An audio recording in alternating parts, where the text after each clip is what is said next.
So, before I hand the stage over, today is a little bit more than just a conference. It's also an election rally. And I want to tell you a little bit about what NORML's doing. NORML has an election project, and we've been working on this for about the last year, and we want to tell you about it, and we want to recruit some of you to help us with this project. The project has two goals. One goal is to try and get the Liberals elected. The Liberals have said they're going to legalize, and so if a party steps up and says they're going to legalize, well, we're going to try and help them get elected. But there's a second objective to this election project, and it's a long-term plan. And the plan is to try and make cannabis issues important to politicians. What we want to do is we want to become the Canadian Cannabis NRA. Now, we all know, and I'm not going to say anything about guns, pro or against, that's not what I'm here to talk about, but we know what the NRA are down there, that politicians are afraid of them. They're afraid of the electoral might that the NRA can harness, and that's what NORML wants to be here in Canada. If they agree with us, great, but if they don't agree with us, we want them to fear us. We want them to fear the electoral pain we're going to cause them. So we want to stop them from harassing, and even in a legalized regime, who knows what's coming, and who knows what tepid, mean-spirited laws and compromises have to be made in the beginning of legalization. We're going to make sure they don't harass cannabis consumers, and they don't harass the cannabis industry. So that's our long-term goal, and how are we going to do it? Well, this election project has a number of different facets to it. There's a get out the vote element to it, in which we're gathering names and postal codes and emails, and we're going to politely remind you where to vote, when to vote. We're going to remind you of the party positions. We're going to tell you about the new ID laws, in which it's harder to vote than ever before.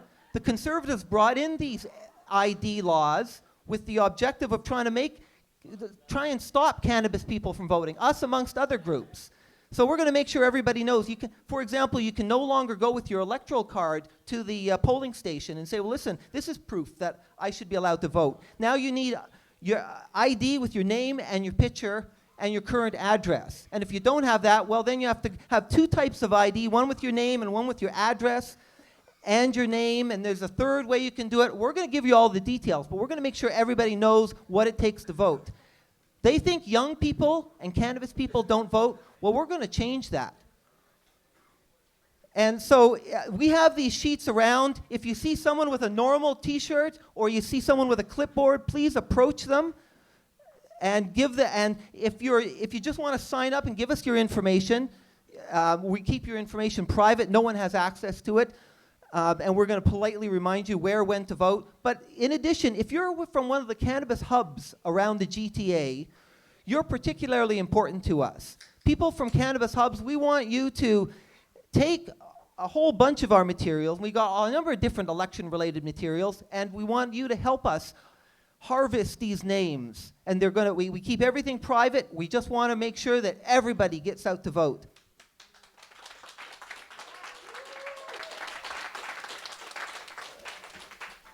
Now, I want to tell you there's a number of elements to our election project. We also have this MP statement campaign, in which we've been emailing this legalization question to every single candidate from a major party running across Canada. It's over 1,000 different candidates running, but we want to know all of their positions on cannabis. And most of them got emailed twice. All the results, those who responded, and many, many did, are up on our website, norml.ca. Go to the election project, and you can see what the responses are. And it's been an eye-opener, the responses. And what this does a couple things. One is it informs anybody who's interested in this issue of the candidates' positions, but it also sends a message to the candidates that they get this, and we're telling them your position on cannabis matters.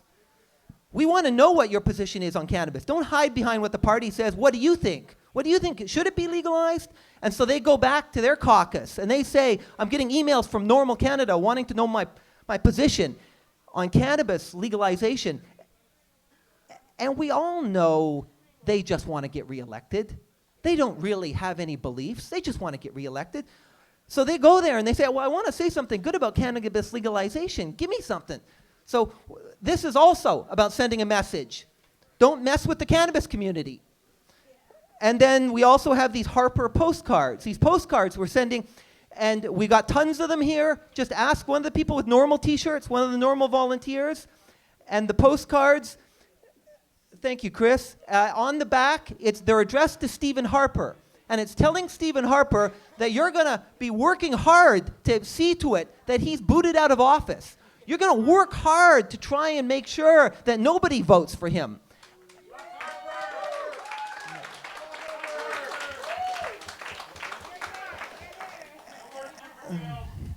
And so you get the cards, you sign it or print your name. There's no postage to mail a sitting MP. So you just stick it in the mailbox. It'll arrive at the Prime Minister's office. The PMO will get it. And it's doing a couple things. It's sending a message to even Stephen Harper that these policies are costing you votes. You can change your ways. He won't this election, but they got to understand they're doing these rotten policies because they think there's votes in it. We're going to tell them there aren't votes. This is going to cost you. And then finally we have Liberal cards, and in which we encourage people to vote Liberal. We're loudly saying we're supporting the Liberals. And some of you out there might be saying, well, what about the NDP? And so, the NDP haven't stepped up on this issue, and I guess maybe this is a good time to just say a few words about the position of the three major parties, what their position is on cannabis. I'll start with our friends, the Conservatives. We know the Conservatives want to put us all in jail.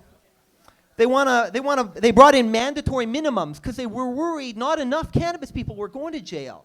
Some of them were not going to jail because they weren't good people. They want to make sure even the good people go to jail. So we're all going to go to jail. They also want to take away your home, so when you get out of jail, there's nowhere to go. You have nowhere to live. They want to take away your car, forfeit that in case you had any cannabis in there. They want to seize your bank account. They're going to want to make sure that you can't be around children. They're going to make sure you can't travel. They're going to take your DNA and put it on a DNA databank because, if you take cannabis, you're probably a serial killer, I guess. So we got to get your DNA, and who knows what you're going to do next. Now, you might be thinking, why do the Conservatives hate cannabis so much? The crazy thing is, they don't hate cannabis. They don't know anything about cannabis. If you took everything the Conservatives know about cannabis and you put it in a joint, it would be a very skinny joint. You'd have to add something to the joint. It would be too skinny to smoke. So why are they doing this? Why are they so hateful with their hateful policies towards cannabis? Well, they're doing it because they think there's votes in hateful cannabis policies. They think that's going to help them later on at the polls. So to put it another way, they want to put us in jail because they think it'll be good for their careers. So if that's not low-down, snake-in-the-grass, rotten evil, then I don't know what is. So I like to call the Conservatives the evil party. And then we have the NDP, and I guess for this election, I'm going to have to call the NDP the scared party. Their position on cannabis is that they want to decriminalize personal possession immediately. All right, well, so you're going to get a ticket. Instead of going to criminal court, you'll go to like a Provincial Offences Act court. And so that's personal possession. What about everything else? What about growing? What about sharing? What about selling? Well, they want to have a commission, and then they're going to do whatever the commission says. So who knows when they'll have this commission, and who knows when the commission will, what the commission will say. They're too cowardly to come out and say what they want. They want the commission to decide for them. Like, we haven't had enough reports and studies and commissions. This thing has been studied to death for who knows how long. So, this is a cowardly position of the NDP. Unlike the Conservatives, they know better.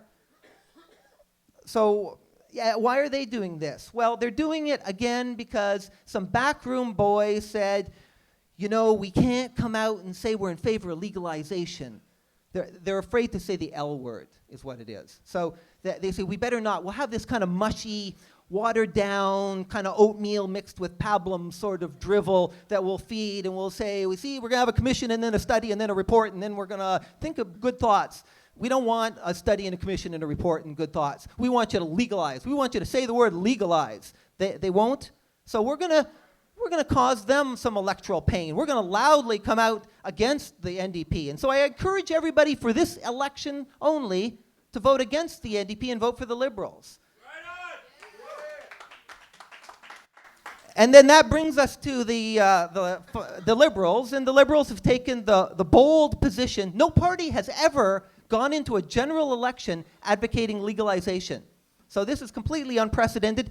They've been tarred with this. The Conservatives have had their anti-cannabis ads out there, and that will cost them some votes. So we want to show them it's worth it. You've taken a bit of a risk, but it's going to pay off for you. There are votes in cannabis. This was not a bad decision. So that's what we want to do, is we want to show them that we're taking this very seriously. Cannabis people do vote, and we're very serious about making sure, turning the cannabis vote into something they have to worry about in the future. You're going to hear them in the future. They're going to say, well, what about the cannabis vote? What about the marijuana vote? That's going to become a new term you're going to hear in the future. What about the marijuana vote? We are at a historic time, and hopefully we can get all our friends and neighbors out there, and let's get rid of these guys. It's not just in cannabis area that they've done a lot of damage to Canada. You know, the Charter of Rights and Freedoms in 1982 was brought in by Pierre Elliott Trudeau and Jean Chrétien, and it has saved us from a horrible situation. If it wasn't for the Charter, if we hadn't become a constitutional democracy in 1982, we would be in serious trouble. Thank God for the independent courts who have stood up to this stuff and struck it down as being unconstitutional. Very few places in the world that you can do that. You can do it in Canada.